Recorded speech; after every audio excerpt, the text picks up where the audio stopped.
Now let's get more analysis and speak to Thayer. He's an emeritus professor of politics at the University of New South Wales, specializing in Southeast Asian politics, joining us from Canberra. Thank you so much for your time. This is a really surprising move from Rodrigo Duterte, who doesn't necessarily come across as the type of person who steps away from this position very easily. Why do you think the president has chosen to do this? Well, we only have his words for this, and that's as a result of feedback from the public, potential legal challenges about the legality of him becoming vice president under the Constitution, and disagreements with his daughter that only one agreement with his daughter that only one of them could run. He's called it quits. But Duterte doesn't shirk, but he's also mercurial.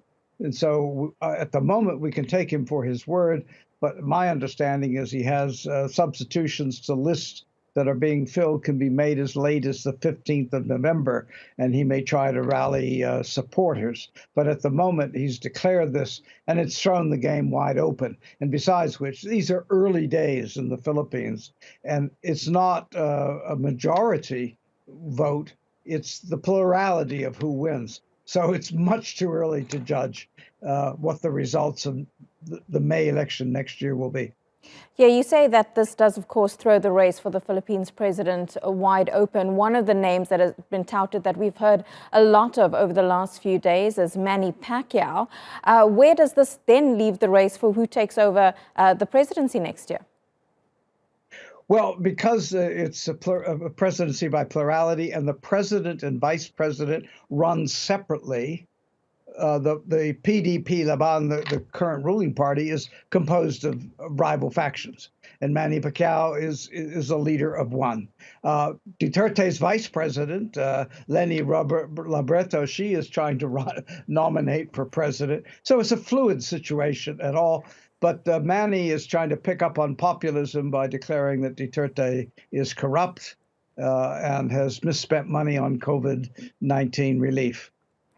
Well, Professor, let's talk a little bit about Duterte's time in power. He's, of course, been, for some have described him as quite controversial. His war on drugs has been a huge issue throughout the time he's been in power, which has been since 2016.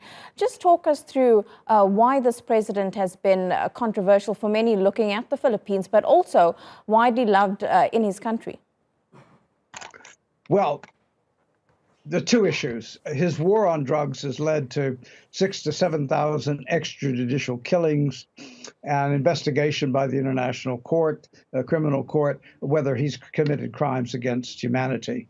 Two, he came to office after an arbitral tribunal under the UN had ruled in favor of the Philippines' claim against China on the South China Sea, and he stood it on its head. And he's prevaricated about its alliance with the United States, and only recently withdrawn his threats to terminate that alliance. He's popular because Filipinos love a strong man.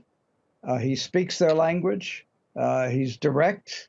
And the war on drugs has been popular. But increasingly, his relations with China have become an issue inside the country.